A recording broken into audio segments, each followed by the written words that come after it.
تھوڑا سی ایسی جگہ ہٹائی تو وہ دیگ نکل آئی، تو فرمایا پھر مٹھیاں سونے کی بھر بھر کے دیتے تھے۔ مجھے ایک صاحب کہنے لگے کوئی ایسا عمل بتائیں، کوئی ایسا عمل بتائیں کہ میں چاہتا ہوں میری 7 نسلوں میں رزق ختم نہ ہو، جو مہنگائی اور حالات اور پریشانیاں میں دیکھ رہا ہوں کوئی ہے؟ 70 اولیاء نے فرمایا کہ جو بندہ یہ وظیفہ پڑھے گا اللہ کا عرش ہل جاتا ہے،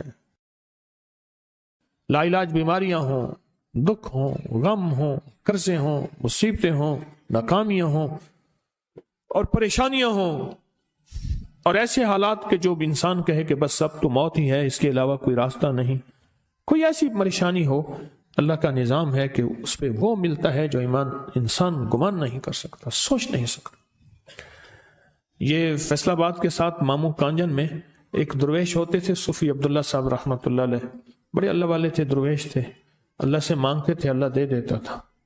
تو مجھے ان کے ایک شاگرد نے بتایا، اردو بازار لاہور میں ہوتے تھے، کہنے لگے کہ میں ایک دفعہ گیا تو مجھ سے فرمانے لگے کہ میرے سارے کے سارے طالب علم استاد جمع ہو کے آ گئے کہ ہمارے جو ہے وہ ہمارے راشن نہیں، کھانا پینا کچھ نہیں، تنخواہیں نہیں ملی، سب چیز ختم ہو چکی ہے، تو اب ہمیں اجازت دے دیں، آپ کے پاس تو ہے نہیں۔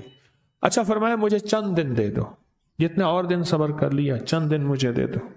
تو فرمایا پھر بیٹھ گئے مصلی، اور جو سورۃ فاتحہ پڑھی نا جب آتے تھے نا، ایاک نعبد و ایاک نستعین، اس کو جو وجدانی کیفیت کے ساتھ دل کی گہرائیوں اندر کے درد کے ساتھ پکارتے تھے، اتنا درد، اتنا غم، اتنا درد، اتنا غم جو پکارتے تھے کہ ایسے محسوس ہوتا تھا کہ زمین ساری کی ساری ہل رہی اور ہر طرف ایک نظام چل رہا ہے۔ اور جب پھر اس صورت کو پورا کرتے تھے، پھر سورۃ فاتحہ پڑھتے تھے، اور جب پہنچتے تھے ایاک نعبد و ایاک نستعین، پھر ایسے ہی جو ہے اس کو دہراتے تھے۔ پر بات یہ ہے وہ دعا پڑھتے نہیں تھے، مانگتے تھے۔ ایک ہے دعاؤں کا پڑھنا، ایک ہے دعاؤں کا مانگنا۔ وہ دعا پڑھتے نہیں تھے، مانگتے تھے، اور اللہ مانگنے والے کو دیتا بھی ہے، اللہ مانگنے والے کو عطا بھی کرتا ہے، اور اللہ کی رحمت مانگنے والے کے ساتھ سدا رہتی ہے، ہمیشہ رہتی۔ وہ دعا پڑھتے نہیں تھے، مانگتے تھے۔ بس کہا کہ ایسے مانگے، ایسا مانگا، ایسا مانگا کہ اللہ پاک کو ترس آیا۔ چند ہی دنوں میں فرمایا اللہ نے دکھایا کہ یہ دیگ ہے سونے کی بھری ہوئی ہے، اور میں نے آپ کے حوالے کر دی، اور تھوڑا سی ایسی جگہ ہٹائی تو وہ دیگ نکل آئی، تو فرمایا پھر مٹھیاں سونے کی بھر بھر کے دیتے تھے، اور کہتے تھے اس کو حسب ضرورت خرچ کرنا، خیال کرنا، کہیں فضول خرچی نہ کرنا، اسراف نہ کرنا، اللہ کے خزانے ہیں اور برکت والے ہیں، کہ اللہ ناراض ہو کے چھین نہ لے، کہ اللہ ناراض ہو کے چھین نہ لے۔ مجھے ایک صاحب کہنے لگے کوئی ایسا عمل بتائیں، کوئی ایسا عمل بتائیں کہ میں چاہتا ہوں میری 7 نسلوں میں رزق ختم نہ ہو، جو مہنگائی اور حالات اور پریشانیاں میں دیکھ رہا ہوں کوئی ہے عمل؟ میں کہا بالکل ہے۔ میں نے کہا روزانہ 40 منٹ بیٹھ، 40 منٹ صبح دوپہر شام، جو تیری تنہائی کا وقت ہو، کہ یا اللہ دنیا میں ایسی جگہ کوئی کہیں ہوتی، اکیلے بیٹھے رہتے یاد تیری دل نشیں ہوتی، اکیلے بیٹھے رہتے یاد تیری دل نشیں ہوتی۔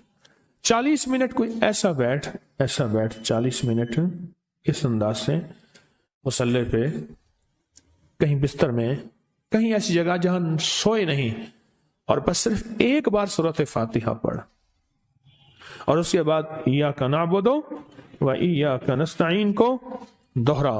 جاگ رہے ہیں، دیکھتے رہیں، مجھے دیکھتے رہیں، میں آپ کو دیکھتا رہوں۔ آپ اللہ کے اور اس کے حبیب کے مہمان ہیں، آپ کو دیکھنا بھی ثواب ہے، آپ کو دیکھنا بھی ثواب ہے۔ تو میں نے اسے عرض کیا کہ بس اس کو وجدان سے پڑھا، ایسے پڑھ کے رونگٹے کھڑے ہو جائیں، آنسو بہنے لگ جائیں، دل کے اندر کا درد اور دل کا اندر کا غم اور اللہ کے سامنے حاضری، استحضار، اور یہ کیفیتیں تیری ہوں کہ بس اس کے علاوہ کوئی مجھے یاد نہ رہے۔ اس درد سے پڑھا 40 منٹ۔ 40 کی عدد کے ساتھ کائنات کے رازوں کا بڑا تعلق ہے۔ 40 کا جو عدد ہوتا ہے، بس 40 کے عدد کے ساتھ پڑھ، اور بہت توجہ سے پڑھ، اور بہت دھیان سے پڑھ۔ بہت توجہ سے، روز پڑھ۔ مجھ سے کہنے لگا کتنے دن پڑھوں؟ تو میں نے اس سے کہا مجھ سے یہ دن نہ پوچھ، تیرا دل خود بولے گا۔ پھر فیصلے ہو گئے ہیں، بس ختم، دل خود بولے گا۔ یہ بتائیں کہ پیٹ بھرتے ہوئے کوئی گھنٹی بجتی ہے یا دل خود بولتا ہے کہ پیٹ بھر گیا؟ پیاس میں بھی کوئی کہتا تو نہیں ہے کہ آپ کی پیاس بجھ گئی ہے، وہ دل خود بولتا ہے کہ بس اب پانی کی ضرورت نہیں ہے۔ نیند سے دل بھر جائے تو بس دل بس اب سو لیا، وہ اٹھیں۔ اسی طرح دل خود بولے، دل خود بولے، کیا بولے؟ دل خود بولے، اور دل اندر بولے، دل اندر بولے۔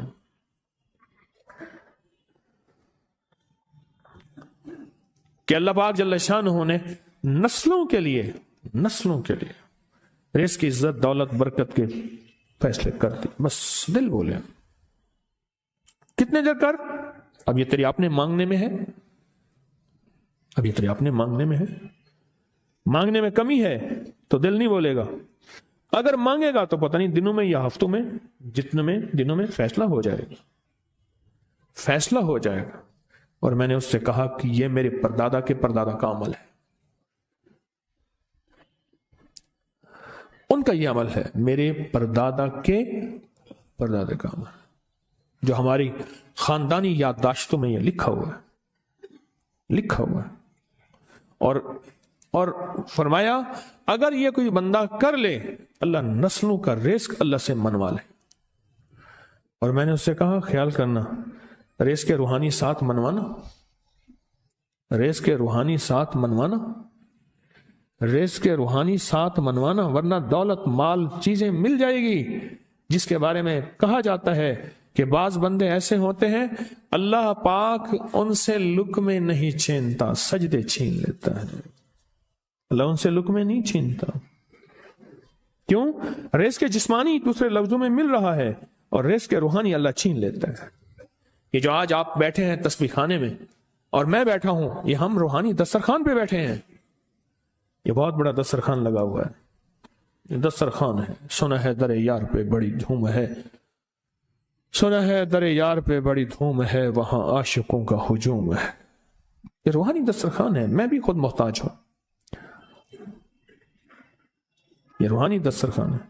تو میں نے اس سے عرض کیا کہ ایک دسترخوان نہیں مانگنا، دونوں مانگنا، رزق روحانی بھی، رزق جسمانی تو اس کو بھی ملتا ہے جس کو کلمہ نصیب نہیں ہوا، رزق جسمانی تو اس کو ہی ملتا ہے جس کو کملی والی کی غلامی نصیب نہیں ہوئی، رزق جسمانی تو اس کو ہی ملتا ہے جس کے ماتھے پہ شقاوت لکھی ہے، رزق جسمانی تو اس کو ملتا ہے جو اللہ کا نافرمان ہے، رزق جسمانی تو اس کو ملتا ہے جو اللہ کے وجود کا انکار کرتا ہے، رزق جسمانی تو اس کو ہی ملتا ہے جو آخرت اور قبر کا انکار کرتا ہے، رزق جسمانی تو اس کو ملتا ہے جو جنات اور برزخ کا انکار کرتا ہے، رزق جسمانی تو اس کو ملتا ہے جو خود کملی والے کی نبوت کا انکار کرتا ہے۔ وہ تو بے بہا لوگ ہیں، ان کو ملتا ہے، پر تجھے بھی صرف رزق جسمانی ملا اور اللہ سے یہ منوا لیا، نہ یہ نہ منوانا، اللہ سے کہنا ہے اللہ رزق روحانی بھی دے اور رزق جسمانی بھی دے، دو رزق کٹھے عطا فرما۔ کون سا رزق؟ رزق اور رزق جسمانی بھی دے۔ کہیں ایسا نہ ہو کہ میری نسلوں میں صرف مال، دولت اور چیزیں ہوں اور تیرا نام اور تیرے حبیب کا نام نہ ہو، تیرا نام اور تیرے کملی والے کا نام نہ ہو، تیرا نام اور تیرے دوستوں کا نام نہ ہو، تیرا نام اور تیری آل و اصحاب کا نام نہ ہو۔ کہیں ایسا نہ ہو میں محروم ہو جاؤں، مجھے آل اور محمد اور آل محمد اور اصحاب محمد کی نسبتیں یہ بھی ساتھ عطا کیے رکھ۔ میں نے اس سے کہا کہ دو چیزیں مانگنا۔ اچھا، قدرت کا نظام ہے، کچھ دیوانے بھی ہوتے ہیں، یقین والے ہوتے ہیں، آپ جیسے آپ مخلص بیٹھے ہیں، اور پوری دنیا میں ہمارے ساتھ اس وقت مخلص بیٹھے ہیں جو ہماری آج کی محفل میں شریک ہیں، ہوتے ہیں دیوانے۔ اس نے یقین سے پڑھنا شروع کر دیا، مجھ سے کہنے لگا ایک وقت ایک جگہ ہو بہت بہتر۔ میں نے اس سے کہا، میں نے کہا پھر بھی اگر ایک وقت ایک جگہ میسر نہ بھی ہو تو اگر عمل کسی وقت چوک جائے، عمل کی جگہ چوک جائے، عمل کا وقت چوک جائے، مجبوری میں نہ ہو تو بہتر ہے، پر توجہ نہ چوکے، دھیان نہ جائے، استحضار نہ جائے، یقین نہ جائے، اور سچا یقین ہو، سچا یقین کہ میرا اللہ خود کہتا ہے یہ مانگنا بھی تو اسی نے دیا ہے نا، اسی نے مانگنا دیا ہے. جب اس کریم نے مانگنا ہی خود دیا ہے تو عطا بھی خود کرے گا. نہیں خوف نار جہیم کا کہ کرم ہے مجھ پہ کریم کا، وہ خود عطا کرے گا مجھے. اس نے مانگنا دیا دے گا. یقین ہو ایسا ایسا ایسا ایسا، اتنا زبردست یقین ہو، اتنا یقین ہو اللہ کے ملنے پہ اور اللہ کے مانگنے پہ، اتنا یقین ہو کہ گمان اور خیال سے بالا تر یقین ہو، بہت زیادہ یقین ہو. یاد رکھیے گا میری بات، میری طرف دیکھتے رہیں. یاد رکھیے گا جس کو ملا ہے یقین کی طاقت میں ملا ہے، اور جس سے چھنا ہے بے یقینی نے اس سے سب کچھ چھین لیا. بے یقینی نے اس سے سب کچھ چھین لیا. جس کو ملا ہے یقین کی طاقت سے ملا ہے. یقین ہو کہ میں کر رہا ہوں اور اللہ مجھے دے دے گا. کہا کہ کیسا یقین ہو؟ کہا جیسے بکری کے تھن دودھ سے بھرے ہوئے اور میں کہوں کہ میرے ہاتھ سے دباؤں گا اور دودھ نکلے گا، اس سے زیادہ یقین. اور کہا کس سے زیادہ یقین؟ کہا کہ ایک بڑا نوٹ ہو اور بڑا نوٹ کے اندر جو ہے ایک آنے کی چیز آنی ہے، تو میں کہوں گا اس سے تو اس کی نوٹ کے اندر تو ہزاروں آنے ہیں، اور میں ایک آنے کی چیز، ایک ٹکے کی چیز لوں گا اور میرا کام بن جائے گا. اس سے زیادہ یقین ہو. اور اس سے کہیں زیادہ یقین ہو کہ سخت پیاس ہے اور میں پانی کو دیکھوں اور پانی کو دیکھتے ہی مجھے یقین ہو کہ اس سخت پیاس میں میرا پیاس بجھ جائے گی، پیٹ بھر جائے گا. اس سے کہیں زیادہ یقین ہو. میں پھر بھی یقین کو نہیں سمجھا سکا، علم بھی محدود ہے، الفاظ بھی میرے پاس محدود ہیں.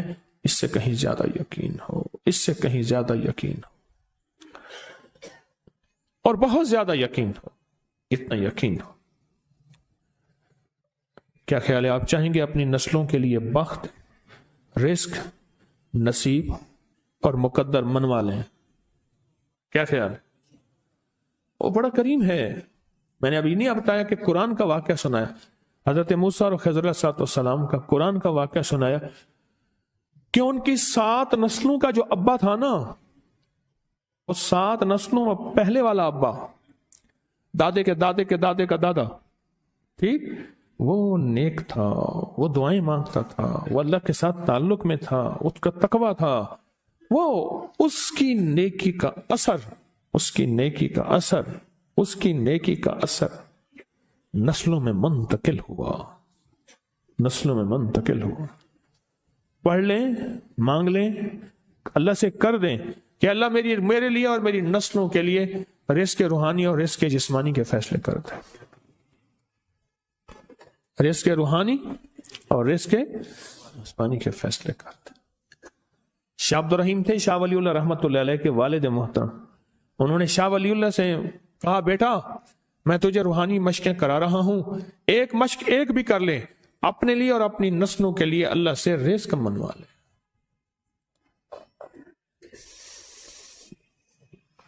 اللہ سے رزق منوا لے،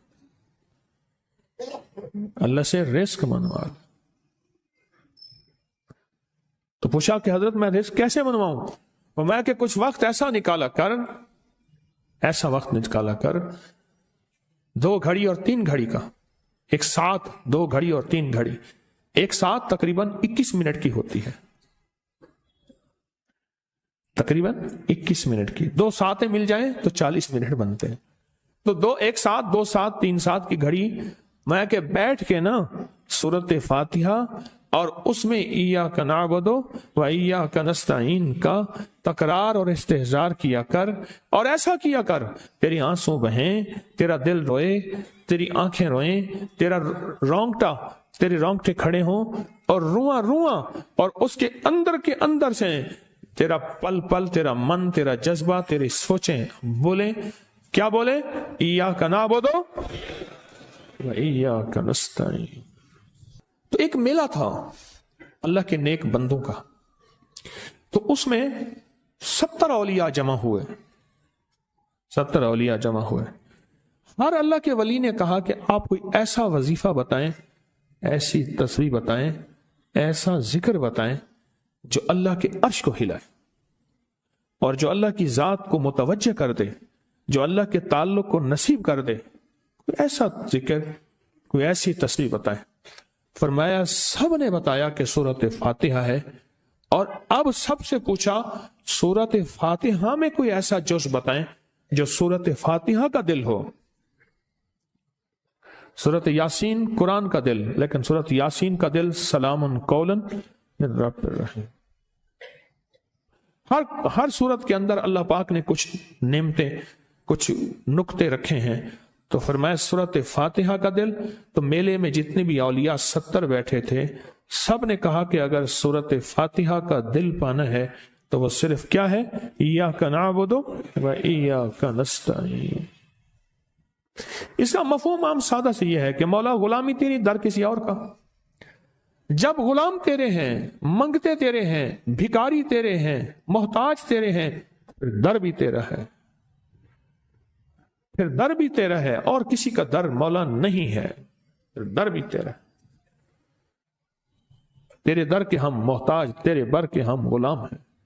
تو میں نے اس سے کہا کہ یہ وظیفہ کر، سارا دن پڑھی ایاک نعبد، اور کام بھی کرتا رہے، وضو بے وضو چلتا بھی رہے، یہ پڑھتا بھی رہے، پڑھتا بھی رہے، پڑھتا بھی رہے، چند دن چند ہفتے یہ عمل کر، بس رات سوتے ہوئے سورۃ فاتحہ پوری کر 40ویں، اور پھر درود پاک پڑھتے پڑھتے سو جا۔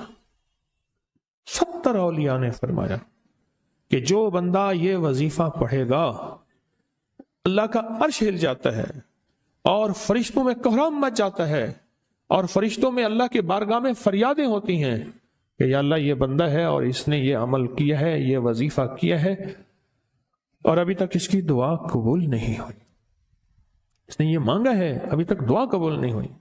فرشتوں میں یہ کوہرام مچ جاتا ہے۔ ایک اللہ کے دوست تھے، سوتے سوتے ایک دم اٹھ بیٹھے، اٹھنے کے بعد وجدانی کیفیت کے ساتھ جو ہے یہ وظیفہ پڑھنے لگے۔ تو کسی نے پوچھا کہ حضرت کیا ہوا؟ فرمایا میں نے دیکھا کہ اللہ کے عرش کے نیچے جنتی ہیں اور وہ ٹہل رہے ہیں، اور سب کی زبان پہ یہی وظیفہ ہے۔